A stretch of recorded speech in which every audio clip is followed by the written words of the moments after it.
Buenas tardes a todos. En este caso les voy a hablar sobre qué es la escritura, qué temas se abordan y demás. ¿Listo? Primero tenemos que tener en cuenta que la escritura es un sistema de representación gráfica de un idioma. Pero entonces para abordar en sí todo el tema de la enseñanza de escritura, la vamos a hacer desde una óptica general. Con esto quiero que me comprendan por qué la formación de escritores competentes no le corresponde solamente al maestro. Y con esto también quiero reemplazar esas creencias en relación con la enseñanza de la escritura. Entonces aquí nos preguntamos, ¿por qué enseñar a escribir en todas las áreas disciplinares? Primero hay que analizar la siguiente situación. Un profesor formula a sus estudiantes el siguiente interrogante. ¿Por qué un árbol pesa hoy 100 kilogramos más que hace 20 años? Y uno de ellos responde, porque cada año que va pasando va aumentando el diámetro del tronco y su altura y el número de ramas y hojas. Todo esto hace que más pese. Esto lo dice San Martín en el 2002. Entonces, bueno, ¿cómo les parece esta respuesta? ¿Satisface sus expectativas? ¿Por qué? Si es un docente de lengua castellana, probablemente diría que sí. Pues bien, es este precisamente el punto que todos los profesores pedimos a nuestros alumnos: formular definiciones, escribir textos descriptivos, explicativos, argumentativos. Pero el problema es que sus características varían según su disciplina y que se puede hacer comprendida. La calidad de textos que produzcan los niños será eficiente si es de buen grado. Y entre más sepan sobre el tema, mejor será la calidad de escritos que se vayan a realizar. Además, pues debemos de reemplazar antiguas creencias por por otras que permitan aprovechar el potencial de la escritura en la escuela, por lo menos como la escritura que no transcribe pensamiento, sino que permite nombrarlo y precisarlo y transformarlo.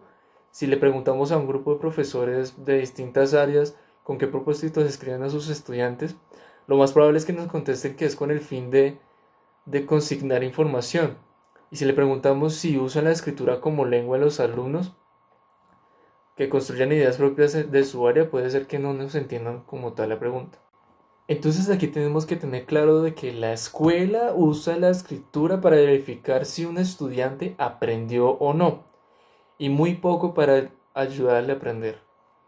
Además tenemos que tener en cuenta que la escritura es una práctica social que se usa con propósitos diversos, esto que nos lleva a que se realice con unos propósitos variados de la vida reales, tales como pues informar, opinar, convencer, pensar. Esto que los niños vayan construyendo como tal una concepción de la escritura en términos de una actividad que solo tiene sentido en la escuela y comprenden en el papel que se desempeña en su vida personal y pública. Entonces, escribir bien es mucho más que escribir textos gramaticales, correctos y primordiales. La escuela por mucho tiempo confundió el escribir correctamente desde un punto de vista formal, que en este caso sería con buena caligrafía y ortografía. Hoy se sabe que el escritor exige producir textos correctos no solamente desde el punto de vista común, sino que desde un punto de vista que sea de su contenido propio. Además, escribir bien aprende a usar diversas estrategias para la comprensión de textos. Los diversos estudios que han comprobado la manera de escritores expertos y novatos que componen textos. Entonces de aquí surgen varios puntos de análisis. El primer punto sería el análisis de situación comunicativa. En este caso, que los escritores competentes toman decisiones fundamentales acerca de cómo escribir, basados pues en una clara conciencia de la situación comunicativa de los textos que se vayan a desarrollar. El segundo pues es planificar el texto. Entonces los escritores formulan una imagen del texto que quieren lograr. Después leen otros como para guiarse, como una especie de modelo. Después de eso hacen esquemas para organizar en sí las ideas y después como tal los aparatos de sus escritos. Podemos ver en el tercer apartado, que es revisar. Los autores pues releen los fragmentos que van escribiendo. Entonces ellos comprueban que se alejen de lo que quieren decir. Hacen pues modificaciones al contenido y la organización del texto. En sí es como una organización de las ideas que ellos quieren hacer. Vuelven y leen el texto que están haciendo para así ver si tienen algún fallo en sí, en su método de escritura, o si deciden dejarlo así.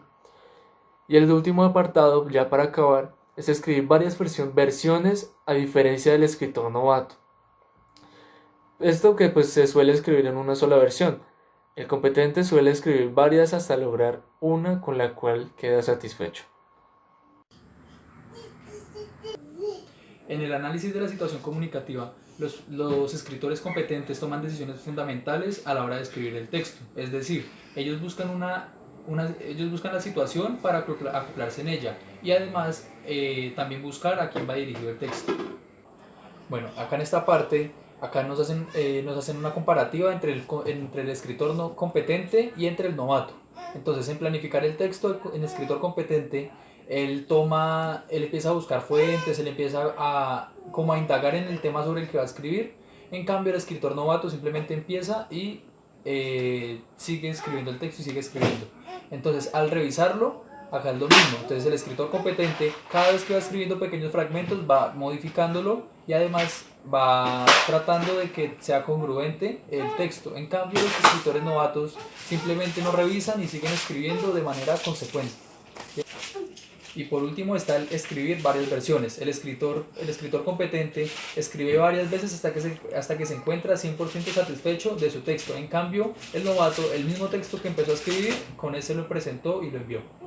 Puntos son los principios didácticos en la enseñanza de la escritura del ciclo 2. Este tiene cambios en el paradigma de la escritura. Algunos de estos cambios son: este precisa el tipo de texto que es usado en las distintas asignaturas. Entonces encontramos que el estudiante ya no va a dejar de hacer textos cortos y va a empezar a hacer informes, registro de observación y cuentos, entre otras cosas. El segundo punto es dar continuidad al enfoque del ciclo 1, es decir, que el estudiante siga teniendo esa experiencia de la escritura en base a lo que va a empezar a escribir. Entonces, que el estudiante vea la escritura no como un problema, sino como la experiencia que va a empezar a adquirir para poder solucionar sus problemas. Enseñar a los niños estrategias para poder hacer la elaboración de un texto, es decir, que el niño antes de empezar a escribir empiece a buscar fuentes relacionadas con el tema para poder tener más concentración y ser más fuerte frente al tema. También que el niño no tenga esa presión gramatical, esa presión ortográfica, sino que al escribir borradores, entonces va mejorándolos y al hacer varias versiones va a tener su versión final.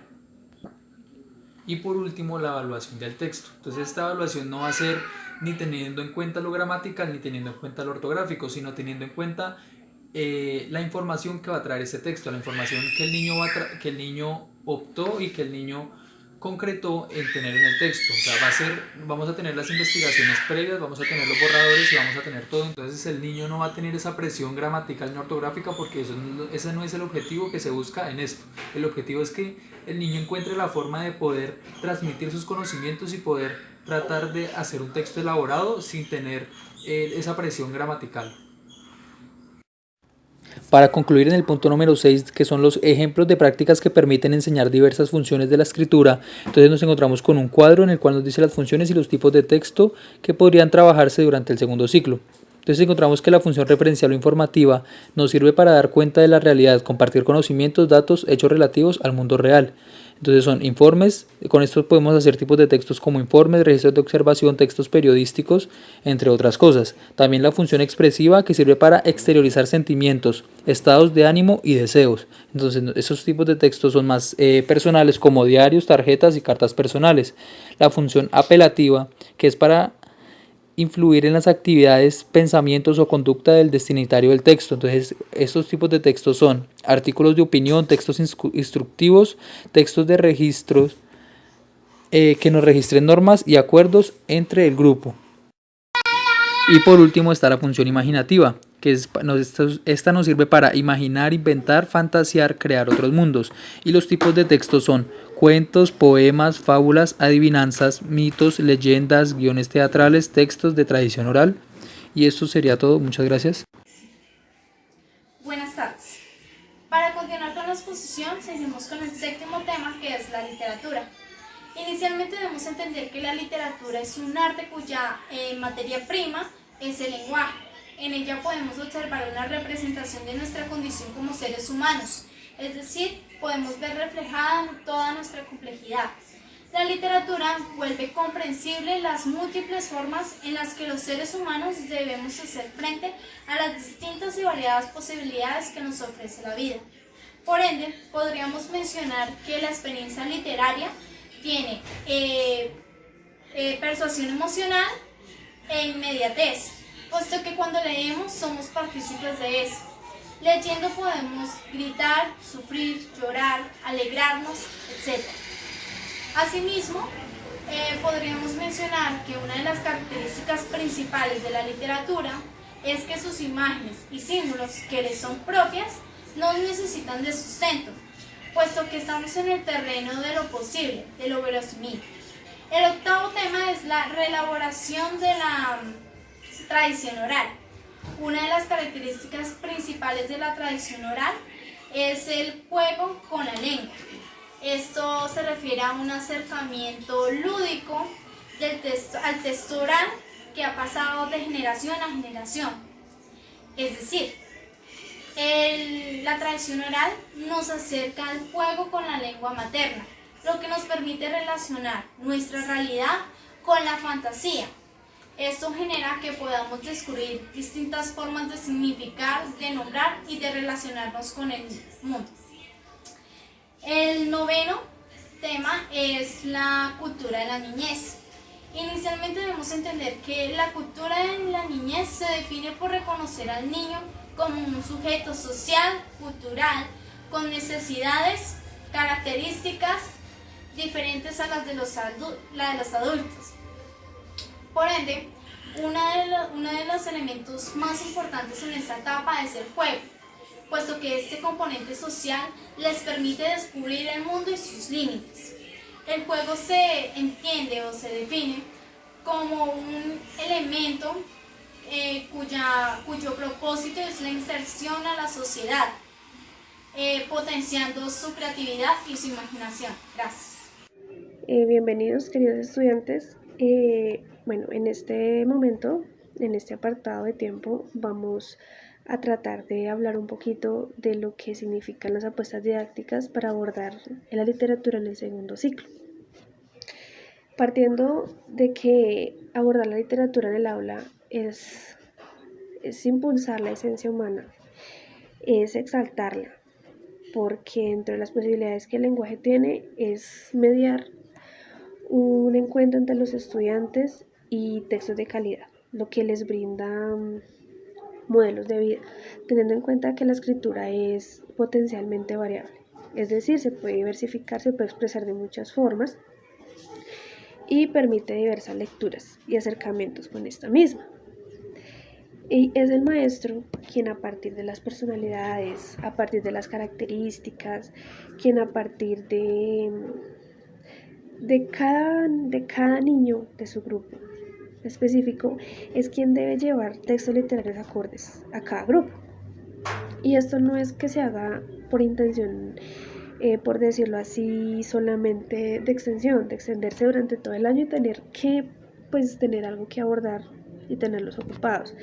La intención es más bien, es eso mismo, es intención de que ustedes puedan explorar, por decirlo así, el ser humano, el ser sensible, ¿sí? La parte de la formación humana, ¿sí? Entonces, además de eso, la parte del escritor, porque es que la escuela pretende que por medio de los maestros de esta misma, ustedes puedan llegar a ser escritores, escritoras, que sean, por decirlo así, con experiencia, que sean de tiempo completo, estructurados, ¿sí?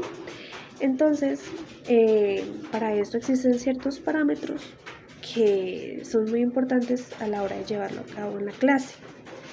Y uno de ellos es leer en clase, precisamente porque es por medio de este ámbito que los niños pueden acercarse a los maestros, pueden preguntar, pueden asesorarse, y de esa forma el maestro puede guiarlos. Incluso la forma de leer individual, de leer de forma grupal, les permite recrearse en este mundo de la literatura y poder adentrarse más en él y lograr un gusto, una inserción dentro de este mundo que les permita tener mejores resultados, no solamente en el ámbito escolar, sino en el ámbito profesional, en el ámbito de la vida cultural y social al que nos enfrentamos todos los días. Trabajar los textos completos es primordial, porque si nosotros damos un fragmento como tal o dos fragmentos, nos vamos a quedar cortos y ustedes no van a comprender en sí la idea de que eso tener una obra literaria. Entonces, ¿qué es necesario? Es necesario abordarlo desde su principio hasta su final, con sus debidas anotaciones y acompañamientos, pero que ustedes sepan en sí a qué se enfrentan al encontrarse con una obra literaria. Bueno, para esto, para que ustedes lo conozcan, es necesario usar diferentes clases de obras literarias. Entonces, podemos encontrar el poema, ¿no? Que el poema y el cuento. El cuento se puede explorar un universo de sentidos, de emociones, de fantasía, y de esa forma se puede hasta estructurar el armazón que posee el cuento, ¿sí? El poema ya es más usado en la parte emocional, más en la parte de armonizar algo, de conmemorar un día especial, cuando el Día de la Madre, cuando es un día, siempre optamos por un poema, porque es lo que más se acomoda a nuestros sentimientos y de esa forma poderlos expresar. Bueno, entonces ya podemos hablar un poquito del maestro como modelo de lector y escritor. Una de las prácticas más importantes y que más se ha entendido que hay que llevarse a cabo es leer en voz alta. ¿Por qué? Porque hace vivir el texto literario. Es comprometerse con lo que estamos leyendo y lograr transmitir ese sentido, lograr transmitir ese contenido, identificarnos con él, apropiarnos, imaginarlo a medida que vamos leyendo. Entonces, además de que el maestro debe ser lector, el maestro debe ser escritor también. ¿Por qué? Porque para ser escritor, el modelo de escritor significa poder mostrar, dar fe de un saber hacer. Entonces, de esta forma podemos tener más seguridad, tener más compromiso y pues así más responsabilidad a la hora de enseñar, ¿no? El propósito principal o el eje central es que los estudiantes vean la literatura como algo apasionante, algo que es tan profundo, que tiene un sentido cultural y un sentido social inimaginable. Y está en nuestras manos como docentes poder lograrlo, articulándonos pues con la escuela, con los padres de familia y con los estudiantes, llevando a cabo todas las posibilidades que existan para poder hacerlo y teniendo en cuenta todo lo que hemos hablado. Es importante también anotar que cuando los estudiantes se les da a los niños un sentido de obligatoriedad, de que se tienen que hacer las cosas por una nota, por pasar un año, ya no va a ser un sentido de amor, de pasión por algo, sino porque nos toca, porque es algo que nos obliga, que definitivamente no hay de otra sino hacerlo. Entonces, lo que necesitamos y lo que es fundamental dentro de la literatura, dentro de la escuela, dentro de las aulas de clase, es transmitir un sentimiento. Es que la literatura se vea más como una tarea, como algo trascendental, algo que trasciende, algo que sigue mucho más allá y que es valiosísimo y que es muy importante profundizarlo y ir buscando más allá, porque la literatura es vida, es arte. Entonces, he ahí el punto principal de llevarlo a cabo como un eje articulador entre la vida fuera de la escuela y dentro de ella, porque de ahí depende cómo seamos nosotros a la hora de desempeñarnos en cualquier ámbito de la vida. Muchas gracias. Muy buenas tardes, mi nombre es Fili Vergara y hoy les vengo a hablar sobre la obra literaria como eje o articulador de otros textos y de diversas áreas. Veamos ahora cómo la literatura puede potenciar la lectura de textos no literarios o constituirse en un excelente eje para articular proyectos en los que distintas asignaturas puedan vincularse. Entonces, los textos literarios se caracterizan por la carga intertextual que los acompaña, es decir, las relaciones que establecen con otros textos. Sin embargo, para ampliar la comprensión del tema es factible buscar textos periodísticos que hablen sobre ellos, pero además que lo podamos relacionar con lo consultado, con los derechos de los niños en nuestro país y propiciar diálogos, debates o mesas redondas, es decir, fomentar una actitud crítica al respecto. Y ya para concluir, insistimos en la inclusión de la literatura en las prácticas pedagógicas, así permitiéndole a los niños una experiencia rica y variada con el lenguaje.